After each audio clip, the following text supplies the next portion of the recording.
Stage, he took the lead from Gronholm, and at the end of the opening day, his lead was just under 5 seconds. Loeb is unbeaten in the last 8 pure tarmac rallies, so this was the position we expected to see him in. He was admitting he wasn't finding it easy. In the last service, you told me you were pushing to the max then. Now, how much more can you push? I don't think I can push more. In the afternoon, I was really trying hard in the morning also, but I was a bit less confident with my setting. Now the feeling with the car was a bit better, so it was good. But what was most important is that Loeb was getting it right, and over the second day, bit by bit, he drew away from the field.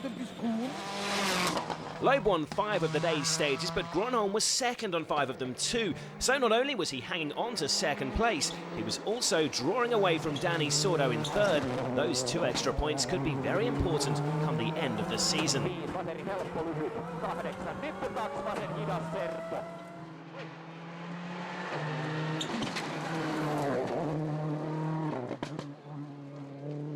While the top places were sorting themselves out, there was an interesting little dispute developing over 5th place between Jari-Matti Latvala and Petter Solberg, who, although still not happy with his Subaru, was getting through and setting competitive times. And this would become a fight for 4th place when Francois Duval in the OMV Kronos Citroën, who had been putting in another strong performance on the tarmac, retired at the end of day 2 with electrical problems.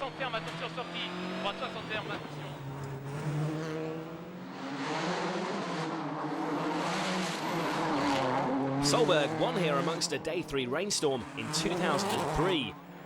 But Latvala, still just 22, was holding 4th place going into the final day.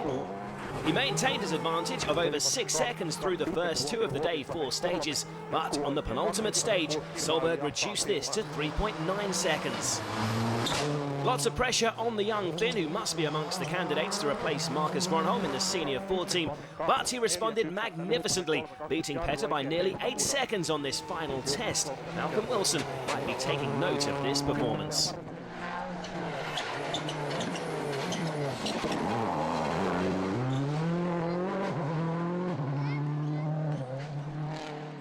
Behind Petter, another Subaru, that of Chris Atkinson, was 6th. While Jan Kopecky in 7th showed that he and the Skoda Fabia still have something to offer on tarmac.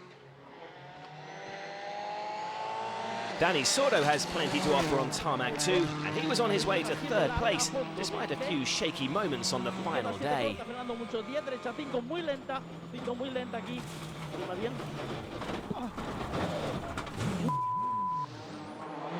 A good performance from Sordo, but one that may have been disappointing for his Citroën team, as he'd failed to beat this man. Marcus Gronholm would be satisfied with his 2nd place and his total points haul of 14 from Spain and Corsica. But it was a maximum 20 points from these 2 tarmac events for Sebastian Loeb. He might be in a fight to retain his Drivers' Championship, but he was still definitely the number 1 on the black stuff.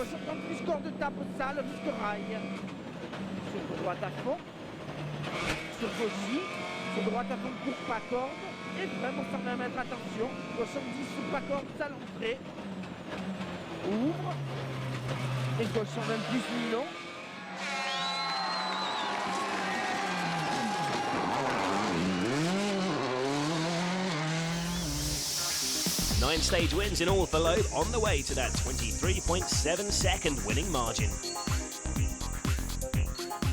So with 3 rounds remaining, Gronholm's lead was reduced to just 4 points.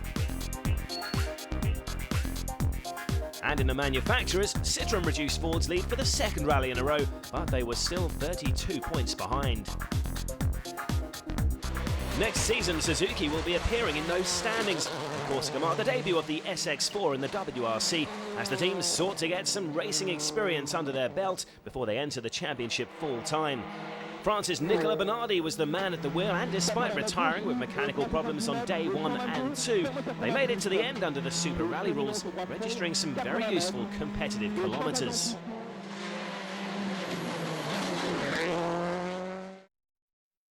Le third! Everybody wanted a piece of the drivers as the WRC arrived in Japan. The passion of the local fans always one of the features of this event. Roger Gronholm was one of the biggest draws, but his attention would be on making the most of the gravel stages coming up and rebuilding his lead in the championship. Not for the first time this season, though, it was Jari-Matti Latvala who was the quickest Ford Focus away from the start line. On what was a cold, misty start to Rally Japan, he led after stage one.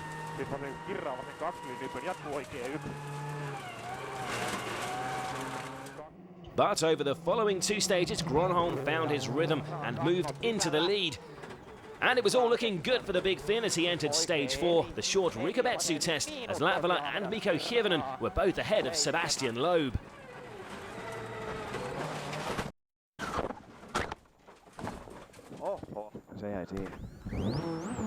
But from a position of strength to a position of desperation.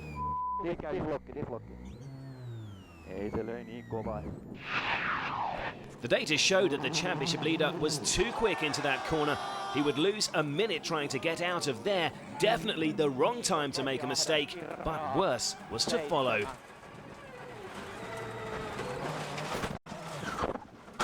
A tree stump hidden in the foliage had damaged his roll cage. It wasn't repairable at service, and he would not be able to continue. Do you feel this is the championship over? No. No. Okay, I made it difficult for myself, but it's not over. We have 2 rallies, and if Seb wins here, it's 6 points. Okay, it's difficult, but it's not over. How upset are you? Just now a little bit, yes. But how much? I don't know. A lot, in fact. Yeah. So Loeb was now in a very strong position to take over the lead in the championship, and he even strengthened his position before the end of day 1 by going ahead of Latvala into second.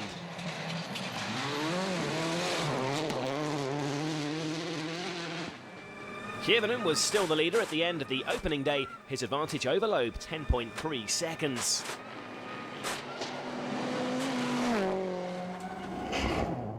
So the two young Ford drivers had a big job to do on day 2 to help out their colleague and countryman Gronholm. Hirvonen had to hold on to the lead and Latvala needed to put pressure on Loeb. But going into stage 13, Latvala was experiencing gearbox problems, which meant he had to use his manual gear shift. That, combined with the slippy conditions caused by overnight rain, proved too much for the young Finn. So Loeb's job was becoming easier and easier, and here he is, following Latvala into stage 13.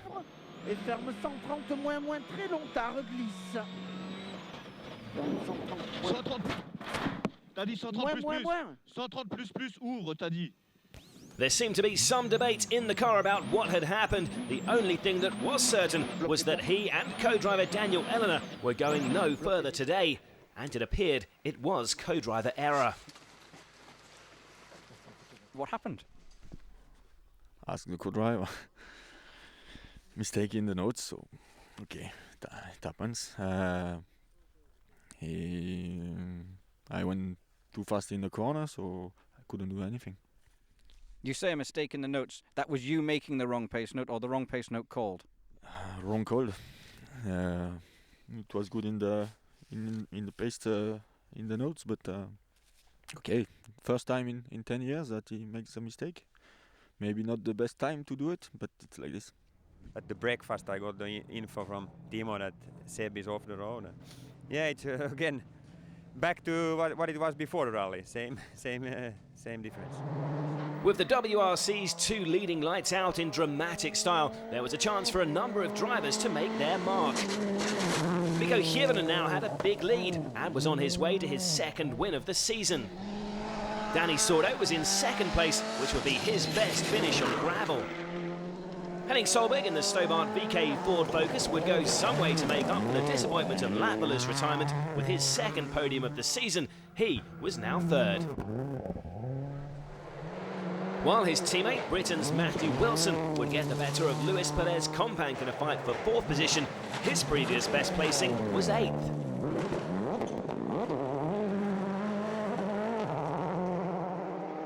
Companc's 5th position was also a career best, and with Federico Valagra coming home in 7th, this was 2 Munchies Fords in the top 8, a first for the Argentinian team. So many celebrating, but Subaru were not among them. In the home country of the manufacturer, there was more pain than pleasure for them. Chris Atkinson had been 2nd after the opening stage, but his rally was over after this big off on stage 6.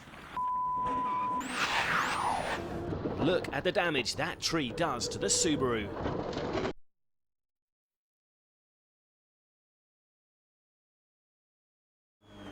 Peter Solberg survived this misjudgment of a tricky crest in stage 5. Whoa, whoa, whoa, whoa, whoa. Whoa, whoa.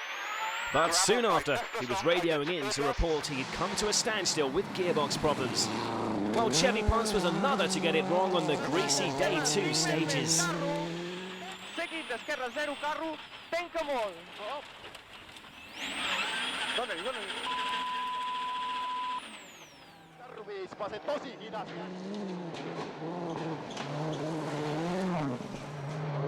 But where many had failed, Mikko Hirvonen had triumphed and tamed what had turned into one of the most difficult rallies for some time.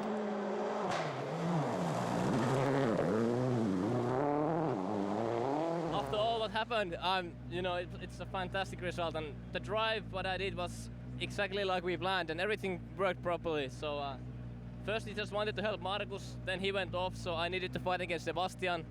He made a mistake, and then just be cautious and, you know, drive through like the conditions are steadier. So I'm happy it's over. A great result for Mikko, but what was making the headlines was that both Gronholm and Loeb were absent from the final leaderboard.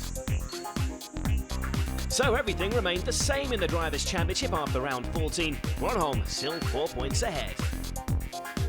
Ford, who needed to score just 5 more points than Citroën to take the Manufacturers' Championship here, would have to keep the champagne on ice for a little bit longer.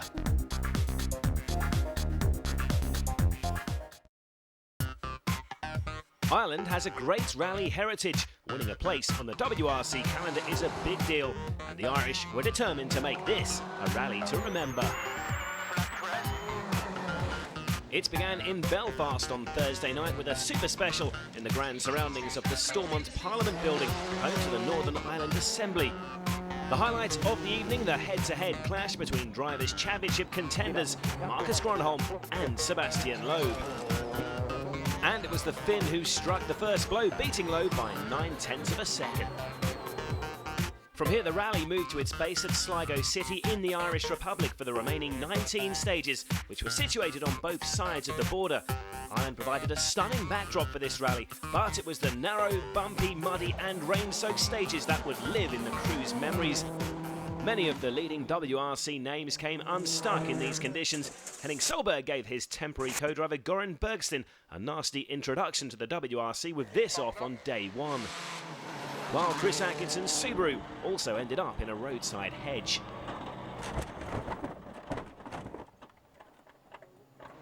But the biggest casualty was Markus Gronholm. He had lost the lead to Loeb on the first morning, but was only 4 seconds behind going into stage 4, Loch Gill. But on the wet roads, he slid under braking, sending the car slamming into this stone wall. The damage to the car would force them to retire, while Markus and co-driver Timo Rautiainen were taken to hospital for a precautionary checkup. But the biggest damage would be to their championship hopes. For the second rally running, Loeb had been given a golden opportunity to take over the lead in the Drivers' Championship. Surely he would take it this time. But even the undisputed king of the tarmac was not finding it easy. This, on stage 8, was the second of 2 overshoots he experienced. His Citroën teammate Danny Sordo was in second place, but he was also having a few wobbles.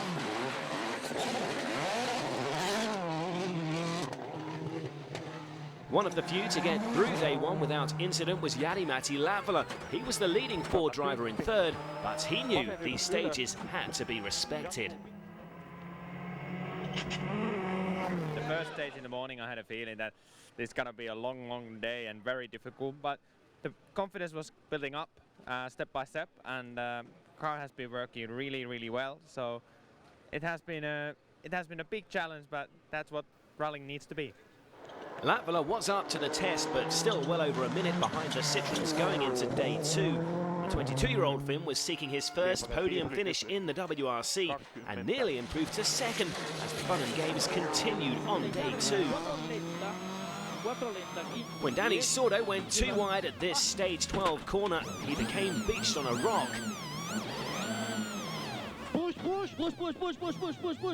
With some encouragement from co-driver Mark Marty, they were helped back onto the road by spectators, but not before nearly 30 seconds were lost.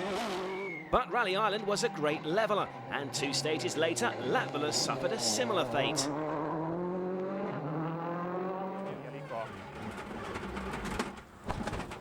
Losing the 30 seconds he had gained earlier.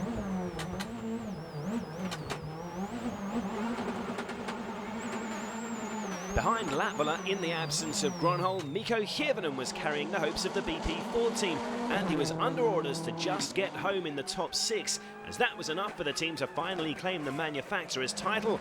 So it looked like Ford would have something to celebrate at the end of the weekend. But it looked more and more likely that they would be losing the lead in the Drivers' Championship, as Loeb was taking advantage of the problems of those behind him to open up a lead of nearly a minute going into the final day. And by the time he reached the last stage, Mullach Moor, he was in a position where he could probably take in some of the stunning views of the county Sligo coastline.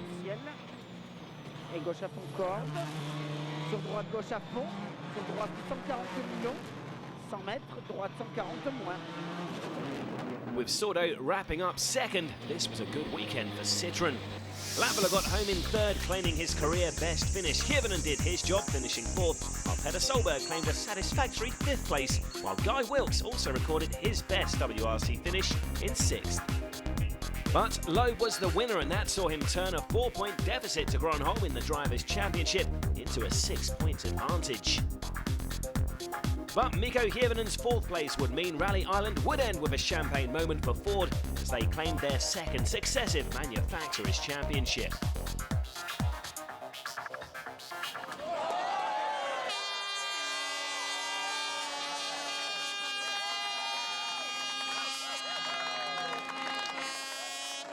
I think this one's even more significant to do back-to-back victories, and I think the way that we've done it this year as well, and the strength that the opposition that we're up against.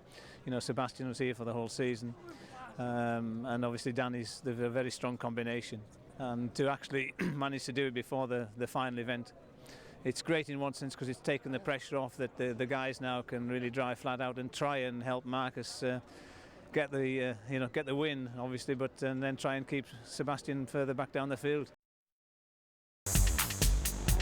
So after 189 stages totalling 5,000 kilometres, the championship would be decided over 17 stages in the valleys and forests of South Wales. And the crews were greeted by traditional British conditions: rain, mud, fog and some 100km/h winds for good measure. The conditions meant there were plenty of hazards to concern Sebastian Loeb, who just needed to finish 5th to claim his 4th successive driver's title. All Marcus Gronholm could do was make sure he finished in the top 2 and hope for a Loeb retirement to fulfill his dream of retiring with a 3rd World Championship crown. With Loeb and Gronholm preoccupied with each other and the weather, Mikko Hirvonen took the opportunity to take an early lead. He made light of these tough conditions to win the first 4 stages, opening up a gap of 25.6 seconds. Gronholm was 2nd and Loeb was 3rd, so as it stood, the Frenchman was still in control of his destiny. In 4th was Jari-Matti Latvala, and he was doing his bit to help out his countryman Gronholm by putting some pressure on 3rd place Loeb. Latvala may only be 22, but this was his 6th start in the British event, and he was hoping for another podium finish to add to the one he achieved in Ireland. But he was one of a number of drivers to fall foul of the conditions when his wipers and demister started to malfunction. And in the night stage that ended day 1 with his visibility down to practically 0, he was forced to retire.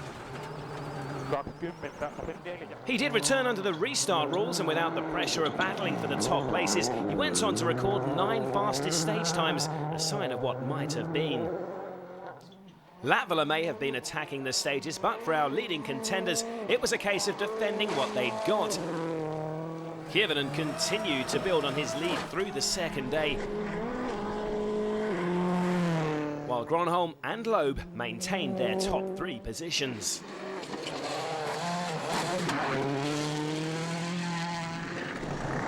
Petter Solberg was 4th. His rally had nearly ended prematurely with this spin on the very first stage. 30. Trying to 6 right, I didn't out of 5. 6 left minus, extra long. Okay. But he survived that and went on to put in one of his and the Subaru Impreza's best performances in some time.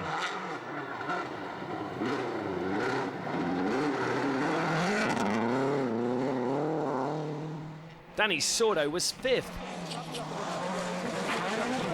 He won't have experienced conditions like this too often, but he was giving a very composed performance to round off a successful season for him and co-driver Mark Marty.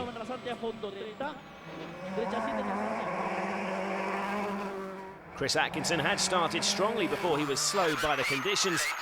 He also had problems with his demister, but fought his way back up to 6th position, getting past Matthew Wilson on the way.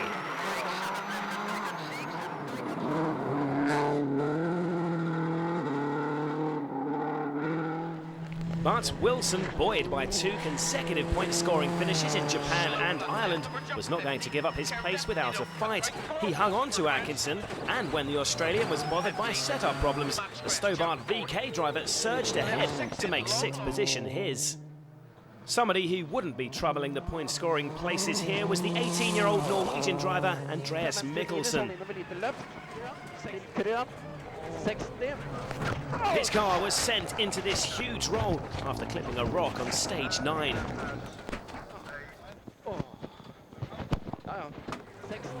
Here it is again from the onboard camera.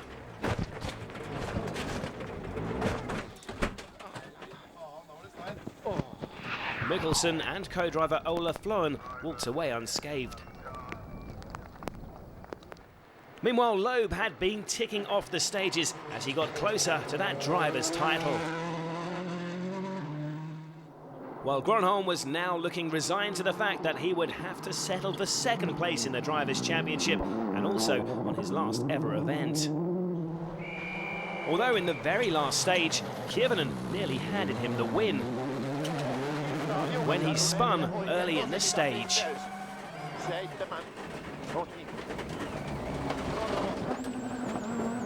This halved his lead, but he got home safely to record his 3rd win of the season.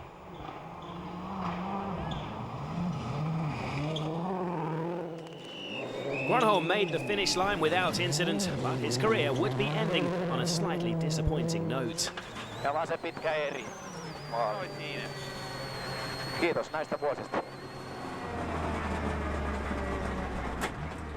Marcus, the end of your last rally, the end of your last season. Fantastic championship fight, but so near yet so far away.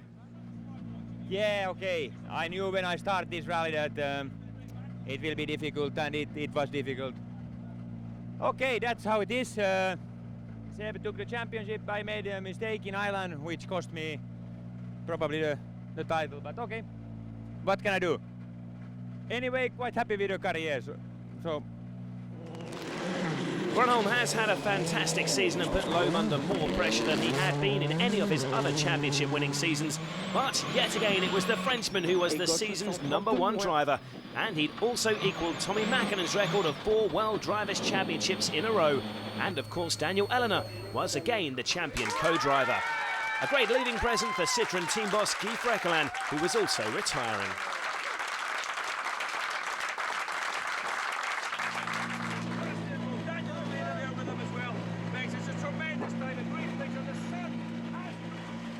Sebastian, 2007 World Rally Champion, and now 4 consecutive titles.